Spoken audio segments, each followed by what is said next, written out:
Ki, aku metode sing selanjutnya ya, Mas. Oh, ya wis.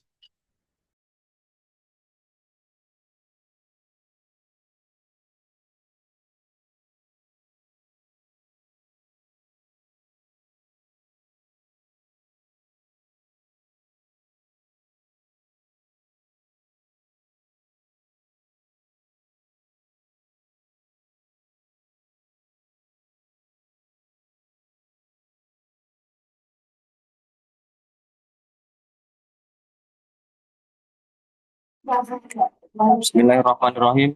Assalamualaikum warahmatullahi wabarakatuh.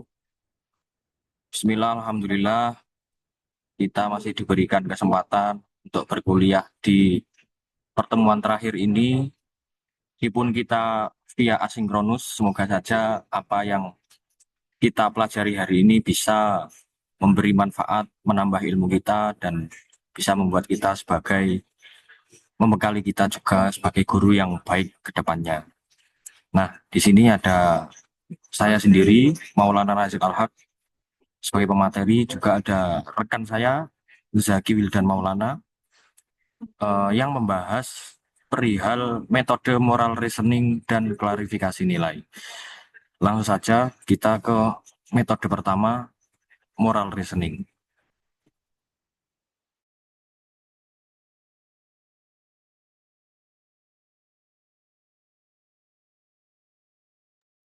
Baik, metode moral reasoning.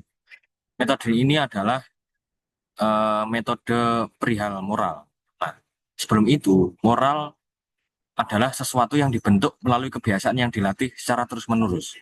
Berawal dari tahu yang baik, lalu ingin berbuat baik, dan akhirnya benar-benar melakukan kebaikan tersebut. Nah, metode moral reasoning digunakan untuk melatih penilaian moral dengan cara mengajak peserta didik menimbang suatu tindakan melalui alasan yang masuk akal. Praktiknya memakai dilema moral, seperti diskusi, studi kasus, atau film yang kemudian dipecahkan secara individu atau kelompok. Di sini peran guru hanya sebagai pemantik yang menyajikan kasus, sementara peserta didik diharapkan menemukan sendiri nilai moralnya dan merefleksikan dampaknya bagi pembentukan mental mereka. Jadi ketika kita berbicara perihal PAI, PAI itu sendiri seperti yang pernah dijelaskan Ustadz Faris pada pertemuan-pertemuan sebelumnya, intinya adalah pembentukan daripada moral. Jadi terkait ilmu-ilmu teori itu sebenarnya tetap perlu kita pelajari, tetapi kalau kita lagi membahas PAI, yang paling penting adalah bagaimana etika, bagaimana sikap, bagaimana moral peserta didik ini dapat terbentuk. Dan terkait hal tersebut, salah satu metode yang paling efektif untuk digunakan adalah metode moral reasoning ini.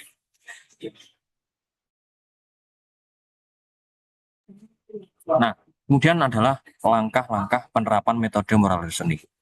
Yang pertama, guru menyajikan dilema moral yang bersifat open-ended untuk dipecahkan siswa. Jadi di tahap pertama ini, penyaji atau guru ini menyediakan suatu studi kasus, dilema moral yang bersifat open-ended. Sifat open-ended berarti untuk permasalahan solusi di akhirnya ini diserahkan kepada siswa.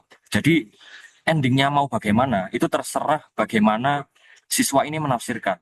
Jadi harapannya dengan adanya dilema moral, kemudian ada kasus yang sifatnya ini bebas untuk siswa memecahkan, harapannya bagaimana mereka ini mempelajari suatu hal melalui olah-olahannya siswa-siswa ini sini. Kemudian langkah selanjutnya, siswa dibagi dalam kelompok kecil untuk mendiskusikan kasus.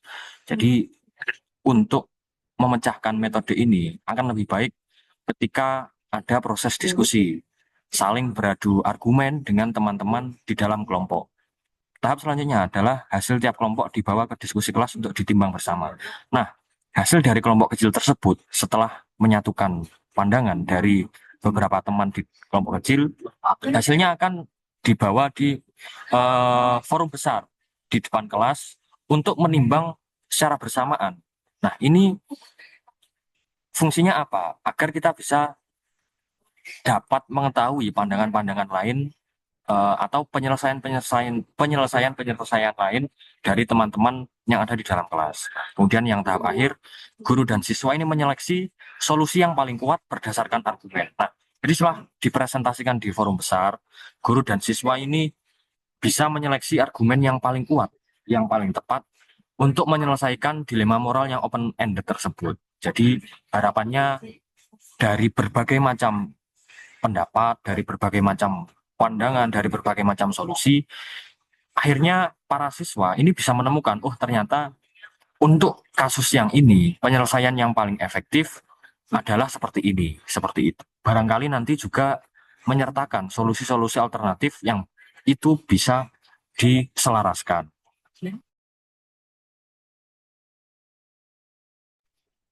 Selanjutnya terkait kelebihan dan kekurangan.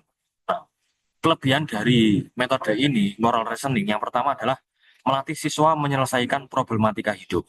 Jadi seperti kita ketahui bersama bahwa untuk menyelesaikan persoalan hidup diperlukan pembelajaran terkait moral. Karena moral ini menjadi kunci bagaimana sifat, bagaimana eh, cara dari setiap manusia ini menyelesaikan problematika hidupnya. Jadi ketika kita sudah membekali siswa dengan moral yang baik, yang efektif dengan hal-hal terkait bagaimana cara menyelesaikan permasalahan hidupnya, mempelajari metode moral reasoning ini bisa menjadi suatu cara bagaimana siswa-siswa nantinya bisa menghadapi hidup dengan lebih baik dan selaras dengan pandangan anjuran-anjuran agama Islam.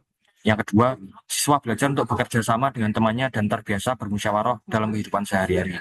Nah, ini nilai plus juga karena seperti yang saya jelaskan tadi di langkah-langkahnya, ada namanya forum diskusi, kemudian ada namanya diskusikan bersama di forum besar. Nah, hal ini fungsinya siswa ini belajar bahwa di kehidupannya akan banyak hal-hal yang perlu dimusyawarahkan. Karena kita juga manusia sebagai makhluk sosial, kita membutuhkan satu sama lain untuk menyelaraskan pandangan agar kehidupan yang kita capai ini bisa meningkat kebaikannya. Kemudian yang ketiga, meningkatkan motivasi belajar siswa karena siswa akan terdorong untuk memecahkan masalah yang terjadi di sekitar mereka. Nah, ini sangat relate ya, sangat relevan dengan kehidupan-kehidupan siswa karena moral reasoning studi kasus yang kita angkat adalah hal-hal yang dekat dengan mereka, hal-hal permasalahan moral yang mereka seharusnya tanpa mereka sadari pun mereka juga menemukan di sekitarnya, entah melalui pengalaman sendiri atau pengalaman orang lain. Kemudian menciptakan pembelajaran yang menyenangkan. Nah, ini menyenangkan karena dengan mereka berpengalaman atas problematika hidup, dengan mereka memiliki pandangan, memiliki pernah mengalami, sehingga ini terkesan menyenangkan karena mereka bisa berargumen dengan hal-hal yang sudah mereka laksanakan. Kemudian meningkatkan keaktifan siswa baik dalam bertanya maupun mengemukakan pendapat. Karena ini relate studi kasus yang dekat dengan mereka, tentu dalam bertanya maupun mengemukakan pendapat, sumber mereka pasti banyak, entah dari pengalaman sendiri atau dari pengalaman orang lain.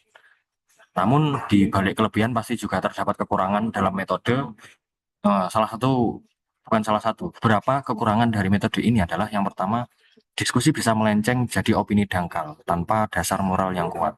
Nah, ini karena hal-hal yang terjadi ini di sekitar kita, argumen-argumen yang dibawa siswa barangkali ini hanya sebatas opini yang tidak kuat tanpa didasari moralnya. Dan yang kedua, siswa yang dominan dapat menekan partisipasi anggota lain. Jadi pasti tentu ada beberapa kali di forum kelas ada siswa yang aktif, kemudian ada siswa yang tidak aktif. Sedangkan ketika ini dibawa di forum kelompok, forum diskusi, teman-teman yang dominan pasti dapat menekan partisipasi anggota yang kurang aktif tersebut. Kemudian analisis kasus sering terasa tidak natural dan sulit diterapkan pada situasi nyata. Poin selanjutnya, kualitas belajar sangat bergantung pada kemampuan guru merancang dilema yang tepat. Jadi salah satu bisa dikatakan kekurangan apabila guru sebagai pemantik ini secara kualitas tidak mampu merancang diskusi kasus yang relevan atau yang relate dengan siswa. Ini bisa menghambat proses pembelajaran metode moral reasoning ini. Kemudian evaluasi perkembangan penalaran moral sulit dibuat objektif karena pandangan terkait moral ini subjektif ya, tidak ada pakemnya sehingga ditakutkan evaluasi-evaluasi terkait pembelajaran moral ini sulit untuk kita buat seobjektif mungkin.